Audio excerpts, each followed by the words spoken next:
ہے کہ اگر آپ صلی اللہ علیہ وسلم پہ جادو ہو سکتا ہے تو ہم لوگوں پہ جادو کیوں نہیں ہو سکتا؟ تو یاد رکھیں، عربوں میں ایک چیز بہت زیادہ مشہور تھی کہ آپ صلی اللہ علیہ وسلم جادوگر ہیں، اور عرب کے لوگ یہ چیز بخوبی جانتے تھے کہ جادوگر کے اوپر کبھی بھی جادو نہیں ہو سکتا۔ لیکن جب آپ صلی اللہ علیہ وسلم پہ جادو ہو گیا تو اس جادو کی وجہ سے لوگوں کو یہ معلوم ہو گیا کہ آپ صلی اللہ علیہ وسلم جادوگر نہیں ہیں، ورنہ اللہ کی مرضی کے بغیر کبھی بھی کسی انسان پہ جادو نہیں ہو سکتا۔ اگر جادو کرنا اتنا ہی آسان ہوتا تو حضرت عمر، حضرت ابو بکر، حضرت عثمان غنی یا حضرت علی رضی اللہ تعالی عنہ پہ جادو کیوں نہیں ہوا؟ اس کے برعکس اماں عائشہ رضی اللہ تعالی عنہا پہ بھی جادو ہوا تھا، جو ان کی لونڈی نے ہی ان پہ کیا تھا۔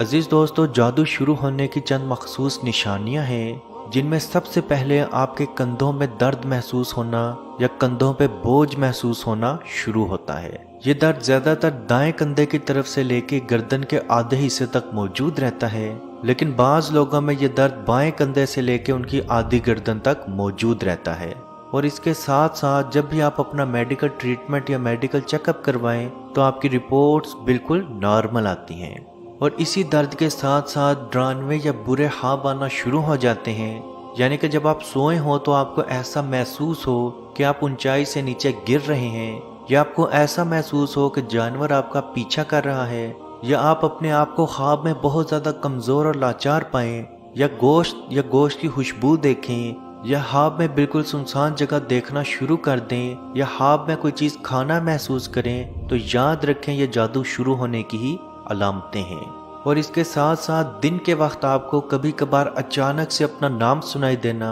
یا اچانک سے سائے نظر آنا، اگر آپ دوبارہ اس طرف دیکھیں تو آپ کو ایسا محسوس ہونا کہ یہ آپ کا وہم تھا، تو یاد رکھیں یہ بھی جادو شروع ہونے کی علامت ہے۔ عزیز دوستو، یاد رکھیں جب بھی آپ کو ایسا محسوس ہونا شروع ہو، آپ فوراً ہی اپنا جادو کا علاج شروع کر دیں۔ اگر آپ کا علاج کرنے کے باوجود بھی یہ علامتیں ختم نہ ہو رہی ہوں یا تھوڑی سے تو کم ہوں، لیکن اس کے باوجود بھی آپ کو آرام نہ آ رہا ہو، تو آپ کسی اچھے عامل سے اپنا علاج ضرور کروائیں۔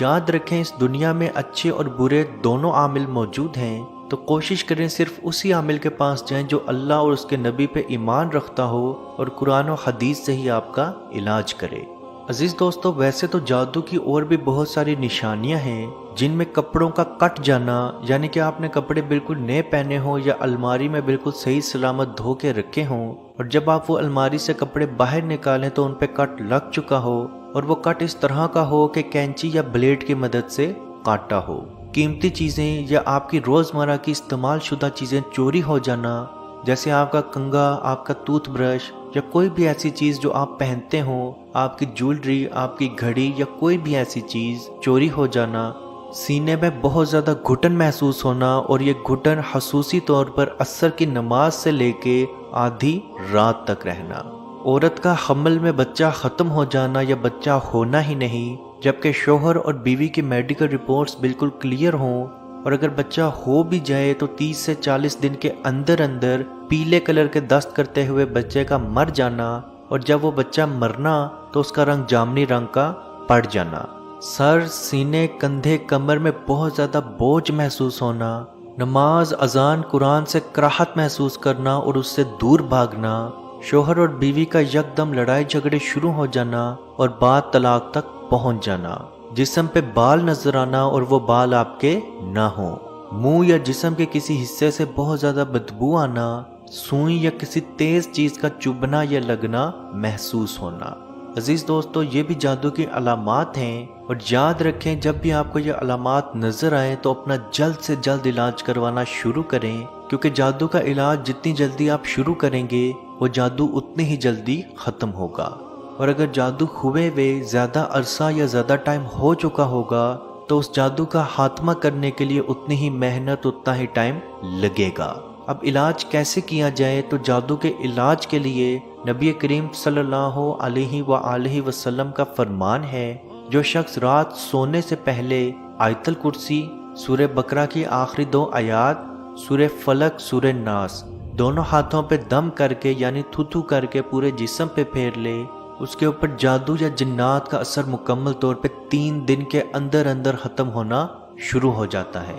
عزیز دوستو، جو لوگ جادو کرتے یا جادو کرواتے ہیں وہ اس چیز کو بالکل بھول جاتے ہیں کہ نبی کریم صلی اللہ علیہ وآلہ وسلم کا فرمان ہے، جس شخص نے جادو کیا، جادو کروایا یا جادو سیکھا یا جادو سکھایا، اس نے محمد صلی اللہ علیہ وآلہ وسلم کے لائے ہوئے دین سے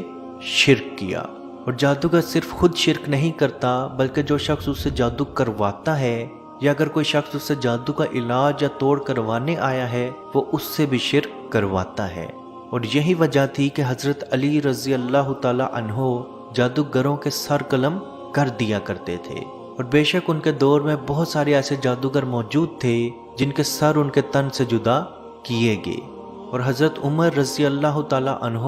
اور حضرت علی رضی اللہ تعالی عنہ کے دور میں جادوگر اپنے آپ کو جادوگر کہتے ہوئے بھی ڈرتا تھا، کیونکہ اس کو معلوم تھا اگر کسی شخص کو پتہ چل گیا کہ میں جادو کرتا ہوں تو میرا سر میرے تن سے جدا کر دیا جائے گا۔ تو عزیز دوستو، اللہ کا خوف دل میں رکھیں اور جادوگروں سے جادو کرنا یا جادو کا توڑ کروانا مکمل طور پہ چھوڑ دیں۔ اللہ پاک سے دعا ہے کہ ہم سب کو اپنے حفظ و ایمان میں رکھے اور کشمیر کے بھائیوں پہ خصوصی رحم فرمائے اور ان کو آزادی کی نعمت عطا فرمائے، آمین۔